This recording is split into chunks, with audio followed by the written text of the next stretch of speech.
Hello everyone, it is time for a model train update. Reach for the speed, reach for the whistle, go where the rail may run. Reach for the words, reach for the story, follow the rainbow sun.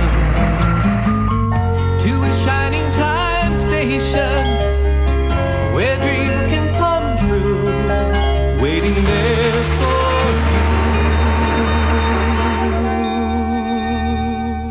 It has been a very long time since I have given you guys an update pertaining to my model trains.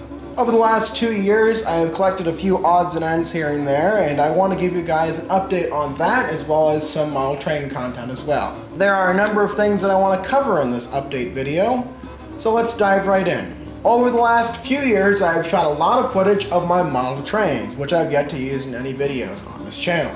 I plan on putting together a model train compilation comprising of all that old model train footage, and plan on putting it out on the channel sometime in the next few weeks.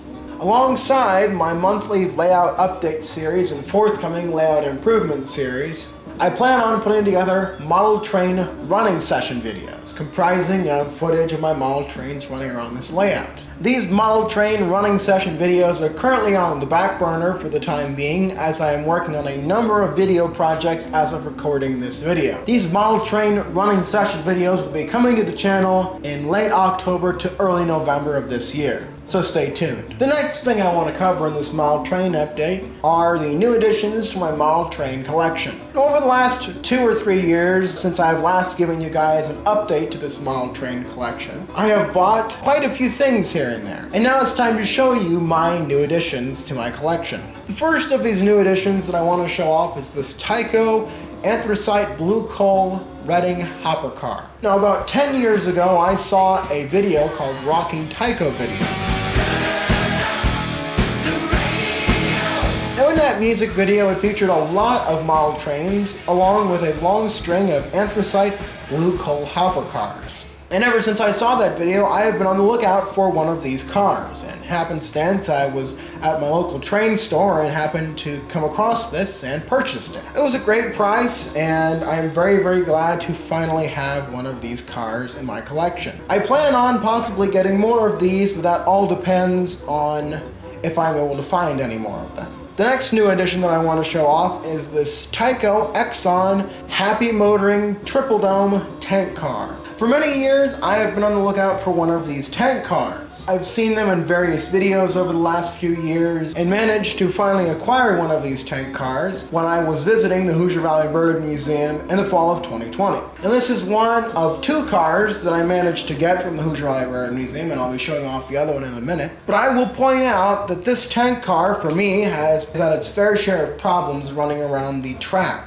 I'm not sure if it's the fact that it does not have all Tyco wheels, but it has had a number of issues running around on this layout. I don't run it very much for that reason. Regardless of that, it's a very nice piece, and I'm glad that I was finally able to get one of these after all these years. The next new addition is this Hershey's chocolate box car. This car is another one of the cars that I've known of for quite a long time. I saw it in a video many, many years ago, and I've always wanted to get one of these cars, but it never really was a priority of mine. But when I was visiting my local train store, they happened to have one of these, so I bought it. It's a very, very nice 40-foot box car. It has gotten a lot of running on my layout in the last few years, and it's a very, very nice piece to finally have in my collection.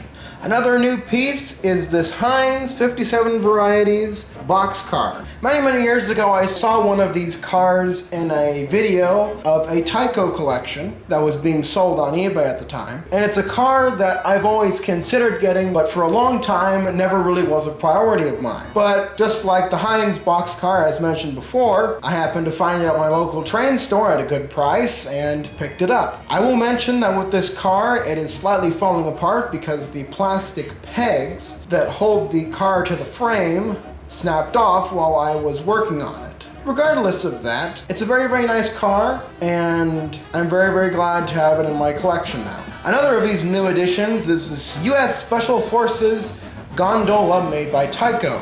Now, this car was originally part of the Tyco G.I. Joe set made in the 1970s or the 1980s, and I happened to come across this while visiting the Hoosier Valley Railroad Museum.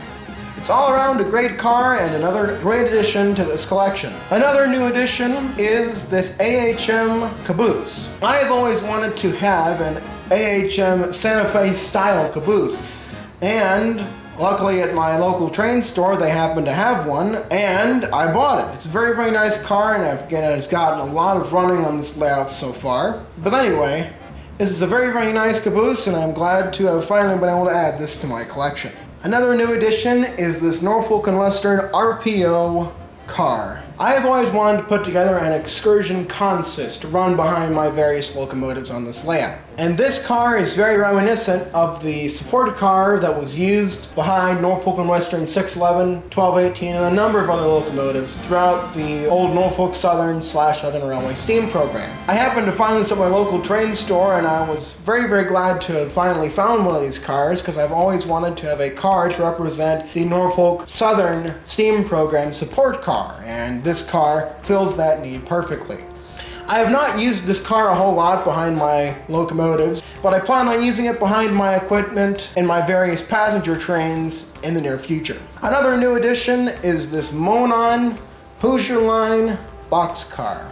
Now, as a Monon Railroad fan, I've slowly put together a collection of Monon Railroad equipment to run on my layout. This car was gifted to me during Christmas a few years ago, and it's a very, very nice car. I've always wanted to be able to run a Monon Railroad freight train, and this is another step closer to being able to run a Monon Railroad freight consist on this layout.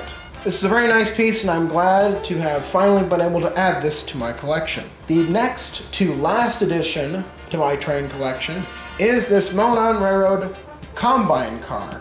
Now, over the last few years, I have always wanted to not only run a Monon Railroad freight train, but a Monon Railroad passenger train. Finding Monon Railroad passenger equipment is a lot harder to find than the freight equipment, as I found over the last few years. And luckily, at a train show about 1 or 2 years ago, I happened to stumble across this Monon Railroad combine car.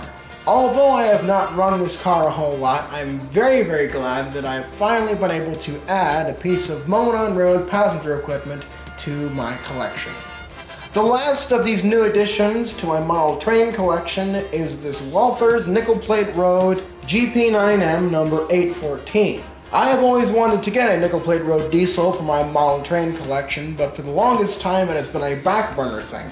But a few months back at a train show, I happened to come across this engine at a good price that ran pretty well, and I bought it. I will say that although I have not run it very much, it is a great addition to my model train collection, and I'm very, very glad to have finally been able to add a Nickel Plate Road diesel engine to my fleet.